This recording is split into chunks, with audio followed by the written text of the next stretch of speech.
Hello everyone and welcome back to the 35th episode of the Road to the Master series, in which I will cover the analysis of the round number 3 from the Chess Eagles Chess Festival Autumn edition. Without further ado, let's jump straight into the game. It was the third one of the day, so pretty exhausting tournament, as you can tell every time when playing the weekend classical tournament.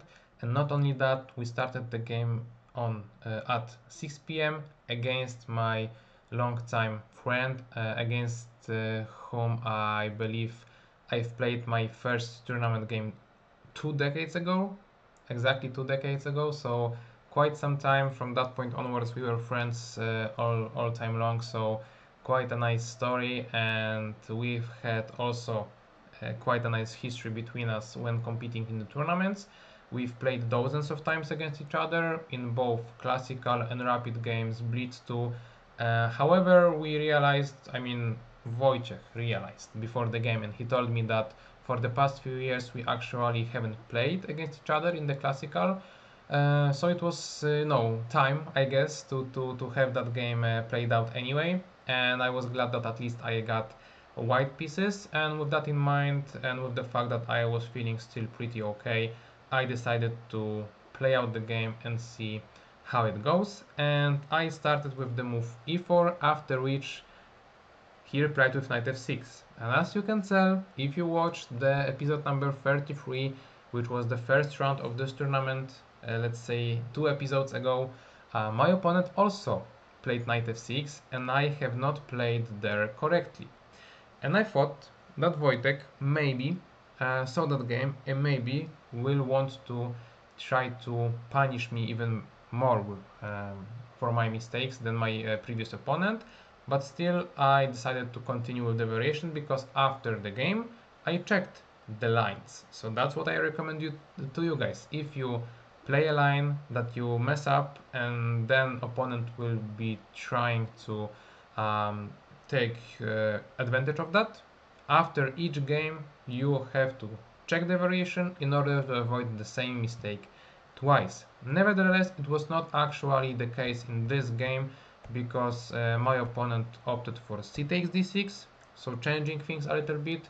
2 days ago on my channel you saw the game with e takes d6 here, but after c d6 it's a completely new story. And thankfully I told you guys that in this variation I don't have that much planned and repeated and so on. After c d6 I actually looked at the lines some months ago with my student, trying to prepare him, so I knew what move order should I choose. So I started with knight c3, bishop e3, rook c1, b3, trying to develop all my queenside in order to avoid any problem with the c4 pawn, d4 pawn, long diagonal, and all that other stuff that opponent is hoping to achieve. And at this point I remembered two options, which were e5 or knight c6, but my opponent opted for bishop f5, and immediately it rang a bell that it might be an inaccuracy. But because I have not checked these variations recently, but few months ago or maybe even years already, I was unsure how much can I really hope for to get if that's indeed an accuracy, because I can try to develop normally with like knight f3, I can try to play bishop e2, or I can try, for example, just going full berserk and push g4, because I felt like, okay, if that's an inaccuracy, there has to be a reason behind it. Bishop f5 itself looks like a natural move, reasonable, so maybe it's wrong because it gives me a tempo to just start crushing on the king side.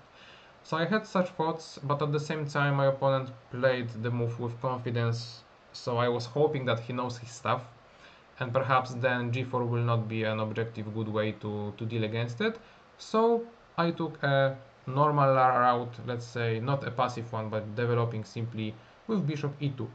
Bishop e2, which is also seen in the knight c6 variation. So I said to myself, okay, if my opponent wants to transpose, I'm ready.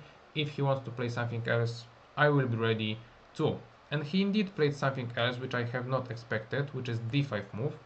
And I thought to myself, okay, am I getting into this crazy variation that I saw of like c5, knight c6, cb6, e5 or something, with the idea that black is basically sacrificing piece in order to create some amazing pressure to the d4 square and some craziness. I thought, I guess not, because this bishop f5, bishop e2 continuation allows me to have the e file covered just well enough, and I thought it cannot be working. And even if it does, I will figure it out at the chessboard. So I thought, okay, what's going on? What happens after c5?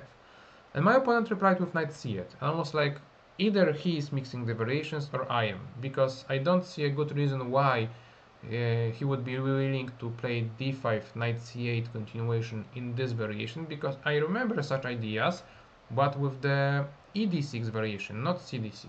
In this one, I haven't seen those. So I was unsure whether I'm already very, very good, much better, or is this still a theory? I was unsure, but I was trying to continue playing healthy human moves, which is first of all bishop f3, hitting the pawn. My opponent does not have a clear way of defending it really. He either has to go with some knight c6, e5 continuations, once again trying to create some pressure to my center, or bishop e6, which seems like a very, very, very bad move because bishop wasted the tempo, knights are out of place, so what's going on? And my opponent played e6. Once again, I don't know. I don't know what's going on. Like, he just blunders a piece, right? I mean, I can now play g4 and bishop is out of moves. Like, I guess you saw this or this position in the thumbnail, right? What's going on? And if my opponent still was, let's say, playing immediately fast, I would be kind of scared that he is just giving the piece or a pawn away just like that quite fast. But he started thinking somewhere along those few past moves. So I thought maybe he's not that sure, and he's not that sure, why in the world I wouldn't play g4 and take the pawn, right? Because other than that, I can obviously try to simply develop pieces. But I felt like, okay, there is no time to be wasted. So I pushed g4, bishop e4, takes, takes, takes, knight c6, and I am in a position with the bishop pair, pawn advantage. Obviously, few strategic problems. One would be that such a pawn push might become a weakness later on. And the second one is that this pawn is under the attack and this square is in the control of the opponent. But overall, I believe it's not enough to be saying that, okay, as black I am fine here because I have a pawn and that's what matters the most. So yeah, after the strange opening, strange line, I got myself a pawn advantage, and now there was a proper critical moment trying to determine what should I do, because I can simply try to continue development, right, with knight e2 perhaps, and then castling and playing with one more pawn, allowing my opponent to take over the d5 square. That was one idea to consider.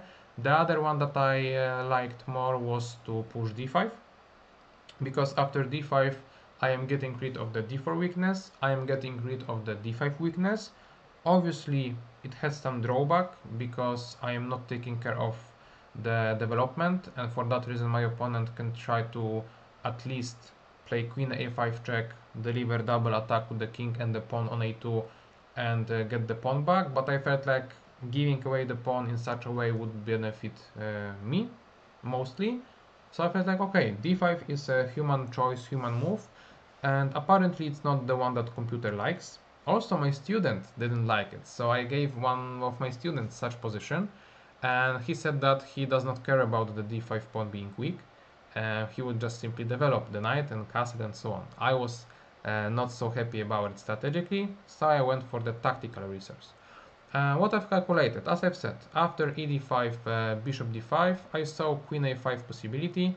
I just felt like I might be playing in here plenty of moves. Queen d2, I believe, was on top of my list, and I believe that after queen d2 here I guess I would have taken there, and I would just try to continue and convert such an endgame.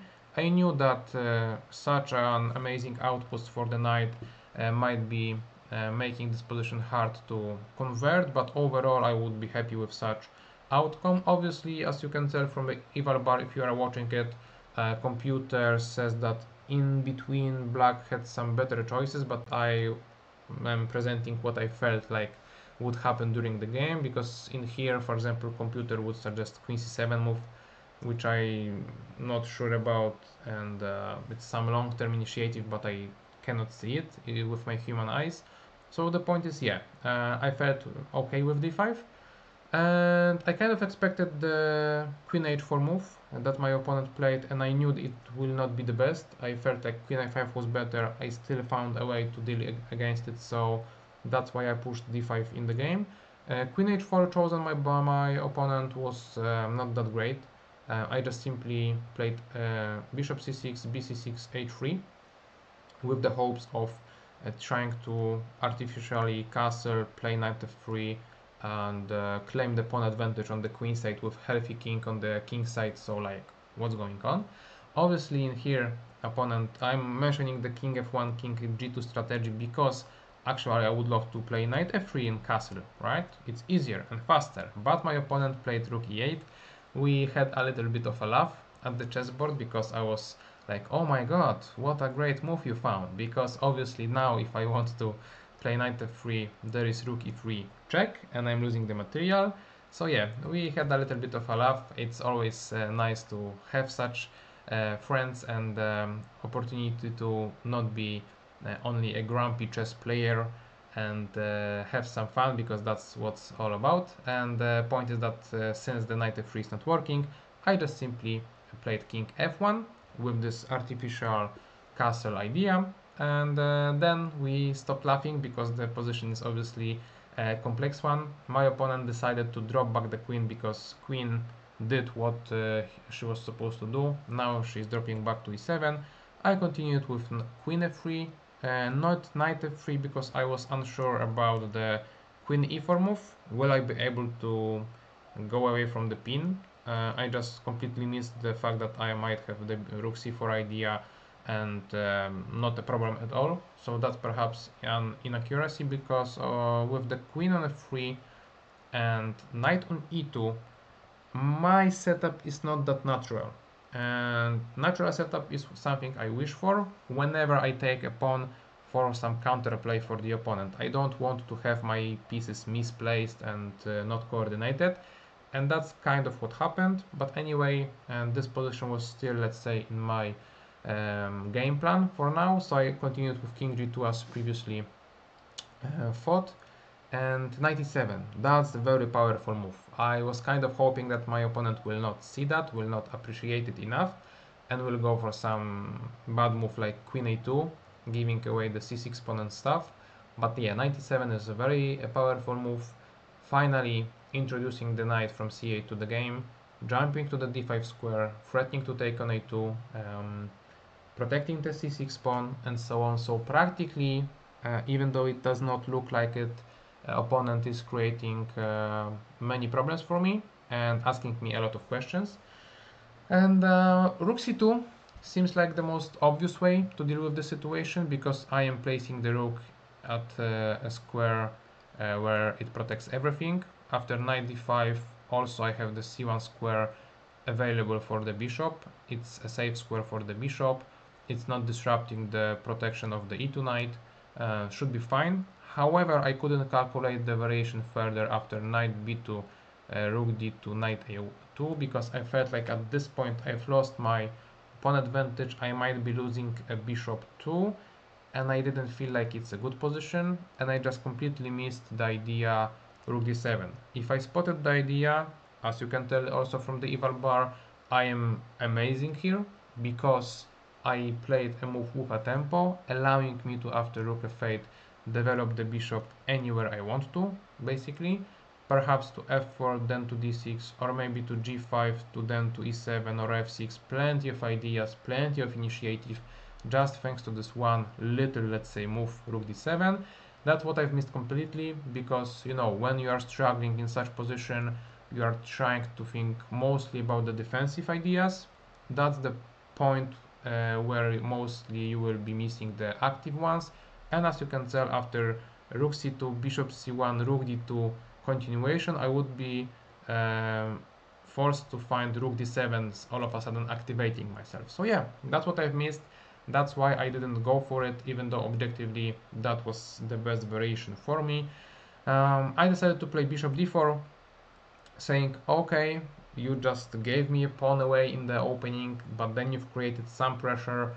I will happily give the pawn back to you, regardless of the specific variation. He can take on a2 immediately, he can take on d4 first and then on a2, he can play some other lines. I'm not getting into the details of how many variations I've calculated, because after all that time in my head they just all looked the same and, you know, mixed up with themselves and whatever. So yeah, I cannot even tell you guys what I've calculated precisely. Anyway, my opponent opted for knight d5, which is objectively the best choice, after which I am forced to take on g7. He has the choice of where to take, and obviously he will take on e2. Question is how. He took with the rook, natural way of dealing with the situation, presenting new piece for the active square. And I've played bishop h6, seemed natural to me. My opponent asked me after the game what was that all about, because bishop seemed not great here for him. However, I wanted to take control over those two squares, which I felt like might be crucial because the knight is looking there. So nothing crazy here. Rook a to e8 was played. I am more than prepared, let's say, to say goodbye to my a pawn. The question is now how would I like to do it. And the problem is that my bishop on h6 cannot move at all. Queen on f3, 2. King on g2, 2. And like all I can do basically is to either, I don't know, push a4, which humanly looks just very, very wrong, or try some rook moves. And I have one specific idea that I can try to implement, which is rook to d1, this or that, with the hopes that opponent, let's say, accept the pawn. I can now try to sack, play here and checkmate. And there are a few problems obviously with such line. The one specifically that I now showed you guys is that the least that opponent can try is queen b2, covering the diagonal. Also there are some possibilities tactical like this. Also I can try to play the same stuff with the other rook. Maybe it would be a little bit better, maybe not. I was worried about some knight e3 ideas in both variations, because of the spin I cannot take with the knight with the pawn. There are some forks. If I accept the knight after rook 8 takes e3, I was unsure if I will be, maybe not like surviving the position, but I was unsure if that's the game I want to play really. And in here I saw some checkmates from the distance with both rook on h1 and this one on d1, or the other way around, as you can see right now. So all in all, I was really scared of this knight e3 idea, and for that reason I decided as of now against rook d1 move, with the hopes of sacrificing the rook on d5. And I've started with rook c4, with something in mind that if my opponent takes on the a2 square with a queen, then I can obviously try to play here, attack here, and so on. And if that's not the case, I would be willing to still play here to a4 and continue like that. And also, after rook a2 variations, I now have two possibilities.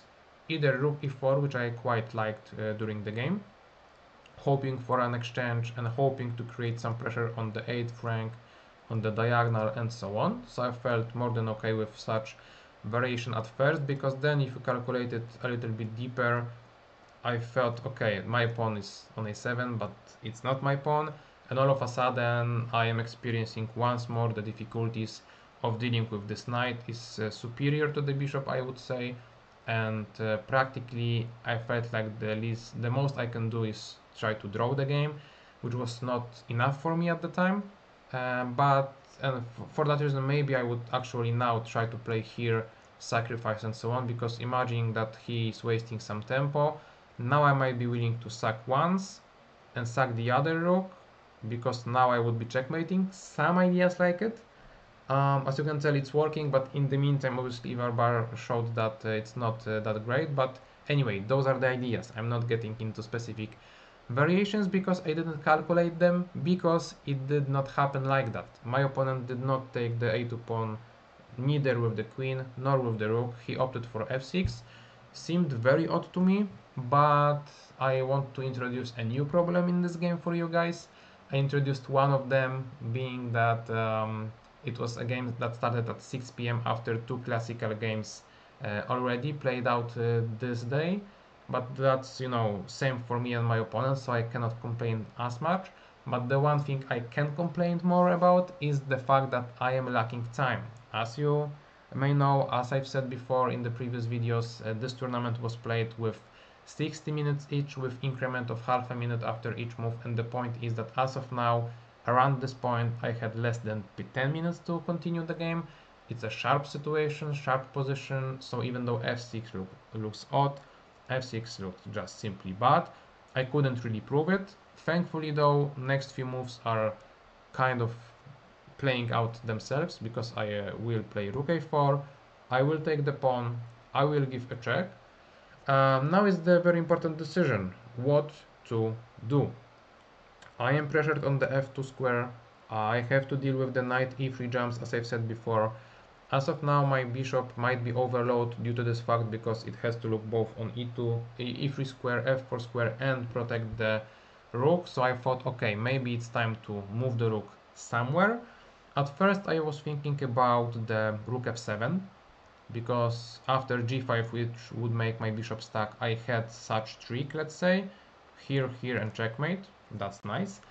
And also after knight f4, I would be willing to sack the rook, because actually I am, in terms of material, more than okay. In terms of the king's safety, thanks to the fact that my bishop will protect the pawn in no time, I'm also more than fine. So I thought I might be maybe even better a little bit, and if not, draw is the least I can do and I would be happy. So yeah, that was my original plan, but now there is knight e3 that I was constantly having an eye on. The problem with this is that if I move here, there is a check. If I move here or there, there is a check with the double attack.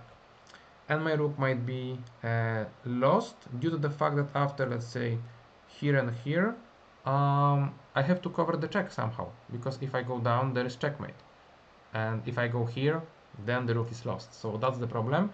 And I don't really remember if I saw this specifically in terms of variations. I know for a fact that I saw in terms of ideas. So yeah, that's why it took me off the rook f7 move. And I thought, okay, maybe rook d7 then, because I have the, you know, ideas of sacking here, checkmating here, or whatever. I don't know, like after queen c2 move, right? I can sack and then checkmate or something. So yeah, those are my ideas. Also, it's not like the variation that will not happen ever, because my opponent might try to deliver something like it, but then I have checkmate here. So yeah, plenty of tactical opportunities, and that's why I chose rook d7. But g5 is the move that is annoying, that is the best, and with 8 minutes on the clock, not easy to deal with practically, because as of now, knight f4 is a big threat and I have to deal with it somehow. My king does not have too much space for himself.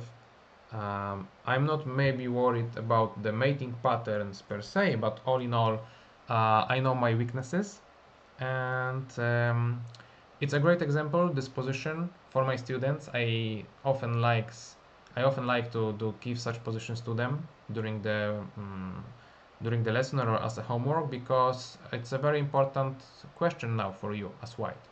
Do you want to deal with the problems strategically, passively, solidly, and so on, or would you rather just go all or nothing mode and go for some tactical resources? So obviously there is no one question, there is no one answer that will always apply in such circumstances. There are too many factors in too many positions, so that's what makes chess beautiful too, that you don't have just one rule to follow in such a problem.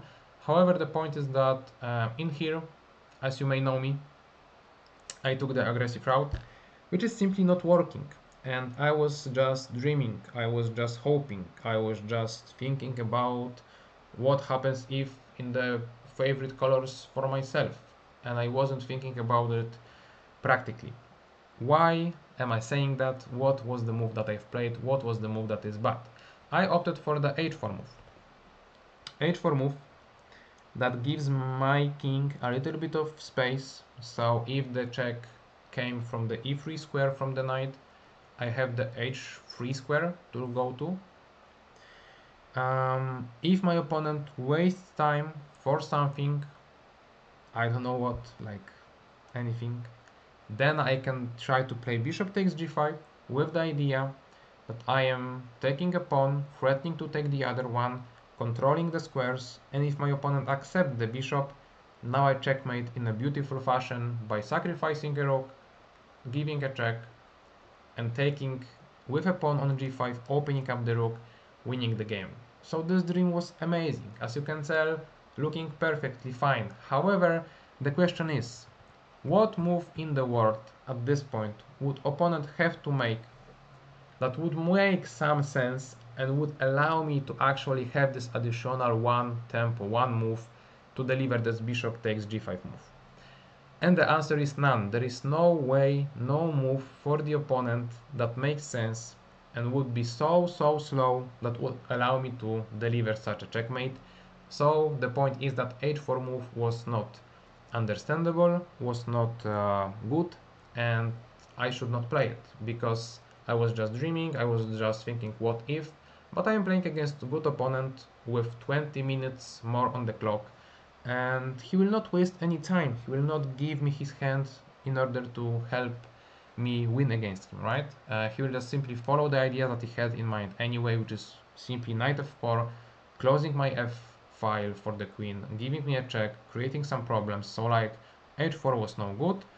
So what's good? What is good for me now is a move that I often describe as a slow death when I am having such exercises with my students, meaning that I had to play rook f1 simply in order to simply protect the f2 pawn and simply try to survive. The problem with such move is that when under pressure, when in the time travel, mostly it's just delaying the death penalty. Let's say that's how I like to put it, and I felt like that's just another move like it because the knight will jump to f4 anyway. Then some rook e3 ideas are in the air, h3 is attacked, f2 is attacked, some sacrifices here or there might be possible. So I felt like if not now, within like next 3 moves I would be losing anyway. Apparently I'm not, and that's the problem with me not being able to evaluate it correctly. But as I've said, in such time trouble, under such pressure, it's hard to say that for sure. So summing up, I chose wrong, and perhaps I will give such position to my students to see if they will be better than their coach. The point is that after h4, knight f4, king g3, which is forced in order to at least try to protect the f2 pawn, opponent will take it anyway. That's the point. Rook f2. Rook f2, brilliant move from my opponent. I'm not sure if the chess.com will point it out as brilliant, but it was a brilliant for me. Obviously, I saw this move, maybe even when playing h4, and it's not like I underestimated it. I concluded that it was better to lose in a fight, even if it's like within the 5 moves, than play this rook f1 move and sign my death penalty, but a little bit later. I was just wrong in the evaluation. In here I am lost due to the fact that, well, what can I play? If I will not accept the rook will continue to do the damage, so like there is no point in doing that. Actually I didn't take it, but for the other reason, so I will just point out the variations after queen f2. Rook e3 is the point. Finally rook is entering through the third rank, and the idea is that if I go here, rook a3 only move, then queen c2, queen c1 only move, and after this rook h1, queen f1, checkmate. That's the forced line that I cannot escape from. And if at that point I prefer to cover the check like that, here would happen, and such position will be also appearing in the game, so I will get to that in a second. So let's go back to the game after rook takes f2. I decided to have some fun. I calculated it from the distance when playing h4, but as I've said, I had the time travel, so I couldn't figure it out all the way, but I've played queen e4. One more trick, one more aesthetic pleasing move to consider, to find and look for. So I'm not done yet. As you can tell, I'm a warrior, hoping for every chance that I have. What's the point? Well, obviously, if opponent accepts the queen, now I am the one checkmating, right? So that's always something that you can hope for. Obviously, I had no hope at this point. I just wanted to at least try something nicely looking. What's the problem? Problem is this. After rook g2, from the distance, I just missed completely the fact that after king f3, there is a checkmate. And I hoped that after king f3, queen c3, rook d3 is the move. So I'm hitting here, so there is queen hanging, rook hanging, mate hanging, and all of a sudden this king is kind of okay. Kind of okay, because even if I don't know, opponent accepts here, then I can take this rook, and I'm surviving.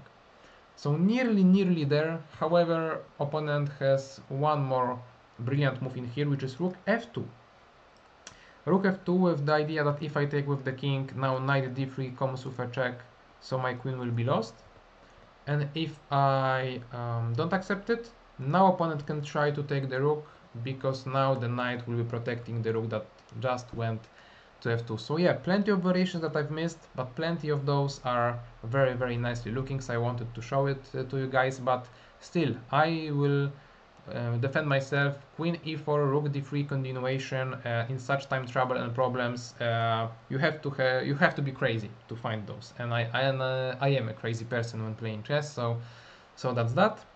Anyway, because I've spotted that after this rook g2 move there is a mate in one, I just simply took the rook, expecting my opponent to take the knight with the knight, but I guess he was ready to see this move, as I've said, and get into such variation. So even though I switched the variation, I played queen e4 and now allowed him to take with the knight, he just gave a check anyway.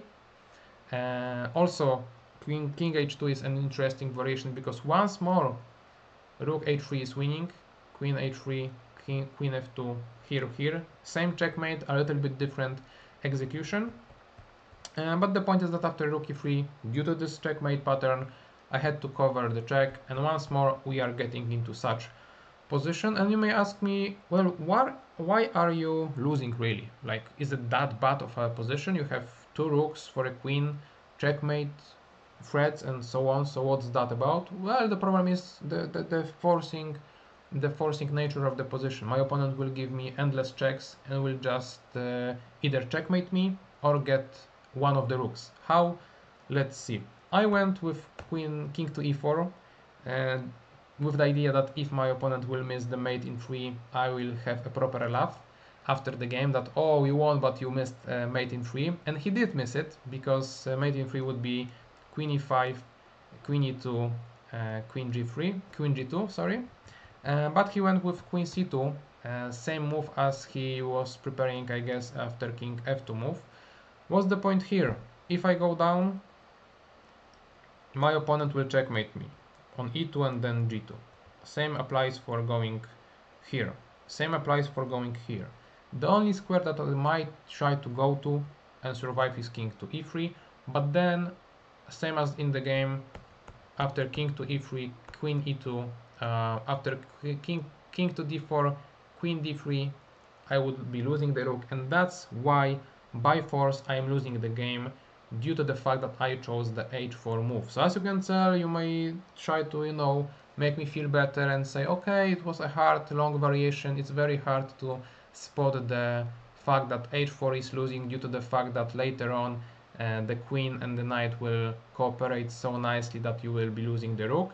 However, still, I am not so happy with the game itself, but I have to give it to my opponent. He played quite a nice game, even though he blundered the pawn in the opening. He admitted to that. So yeah, that's that. That's a painful loss. What's more painful is that I actually was on the streak of 17 not lost games. I haven't ever before thought about it that way, so I'm not sure if I had a better streak ever before, but still 17 classical games without a loss was quite a nice result, especially since many of those games were against higher rated players. So yeah, my friend ended such streak, but you know, if such streak has to end anyway, I am glad that it ended against my friend. He can have this trophy, let's say. And yeah, looking at the review, I believe that you guys can saw it already. It was not the best game for both of us, but the point is that it was such a sharp one that you cannot really expect the game to be played out with amazing accuracy. Also, as you can tell, my opponent played a brilliant move, and it's this one, rook f2.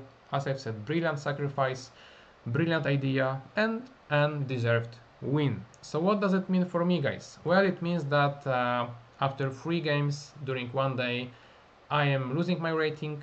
I am not in the leaderboard no more, and I have to fight during the next day for limiting my rating loss. Will I be able to do that? Let's see tomorrow in the next video. For today, I am thankful you were here. If you are still there, leave a like, and we'll see each other tomorrow, hopefully with some better performance from my side. Thank you once again, and bye bye.